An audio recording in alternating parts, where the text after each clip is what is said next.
কোনোদিন আর আওয়ামী লীগকে আমরা এই দেশে রাজনৈতিকভাবে এখানে দাঁড়াতে দিব না। এটা হচ্ছে আমাদের অঙ্গীকার। কারণ তারা যদি আবারও সুযোগ পায়, এবার মাত্র 3000 এক্সট্রা জুডিশিয়াল কিলিং, 1500 2000 গুম হয়েছে, আবার যদি সুযোগ পায় এটা সংখ্যা অনেক গুণ হবে এবং আমরা এই সুযোগটা আওয়ামী লীগকে দিতে পারি না। আমাদের যারা এই নিপীড়নের শিকার যারা আছে, বিএনপি, জামাত, আলেম ওলামা, ছাত্র, যেই হন না কেন, আমাদের সবাইকে অন্তত একটা পয়েন্টে একমত থাকতে হবে যে গণতান্ত্রিক বাংলাদেশ গড়তে হবে। এখানে যাতে কোনোভাবে গুম, খুন, নিপীড়নের কোনো কালচার আর না ফিরে আসে, কারো মাধ্যমে না ফিরে আসে। আমাদের যে প্রতিষ্ঠানগুলো হাসিনা ধ্বংস করে দিয়েছে, এই প্রতিষ্ঠানগুলো যাতে আমরা ঠিক করতে পারি। প্রতিষ্ঠান ঠিক রাখলে আমরা ন্যায় বিচার পাবো, আর প্রতিষ্ঠান যদি গোছানো না হয়, সংস্কার করা না যায়, তাহলে আমরা ন্যায় বিচার পাবো না। ফলে আমাদের ঐক্যবদ্ধ হওয়া লাগবে। শেখ হাসিনা ফ্যাসিজম এবং শেখ হাসিনা ফ্যাসিজমকে যারা দেশের বাইরে থেকে যারাই সহযোগিতা করেছে, সবার বিরুদ্ধে আমাদের ঐক্যবদ্ধ থাকতে হবে এবং আপনাদের সাথে আমরা থাকবো।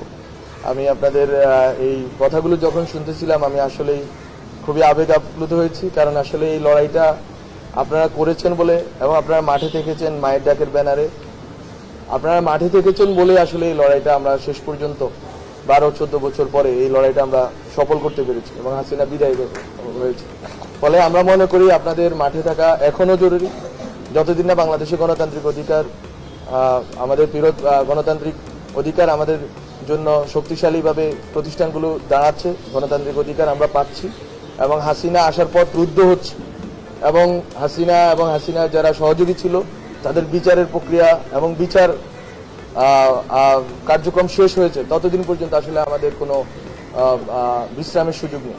আমাদেরকে অক্লান্তভাবে কাজ করে যেতে হবে যাতে আমরা বিচার করতে পারি, যাতে আমরা সংস্কার করতে পারি এবং রাষ্ট্রকে পুনর্গঠন করতে পারি। যদি রাষ্ট্র পুনর্গঠিত হয় তাহলে আমি মনে করি, এবং বিচার যদি হয় তাহলে আপনারা খুশি হবেন। আপনাদের যারা হারিয়েছে, যারা স্বজন হারিয়েছে, তাদের যে আত্মত্যাগ আছে সেই আত্মত্যাগ মূল্যায়িত হবে এবং এই রাষ্ট্র যারা আপনাদের এই যে যারা আপনাদের পরবর্তী প্রজন্ম আছে, যারা আমাদের গুমের শিকার যারা, তারা অন্তত একটা ভালো রাষ্ট্র পাবে, যে রাষ্ট্রে তারা কোনো নিপীড়নের শিকার হবে না।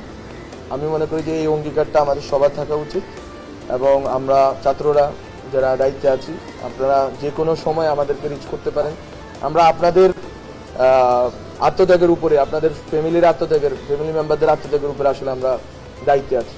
সুতরাং এই কথা আমরা সবসময় নিজেদেরকেও মনে করিয়ে দিতে চাই, আপনারা মনে করিয়ে দিবেন এবং আপনারা যে কোনো সময় যে কোনো সাহায্যের জন্য, যে কোনো সহযোগিতার জন্য আমাদেরকে সাথে পাবেন।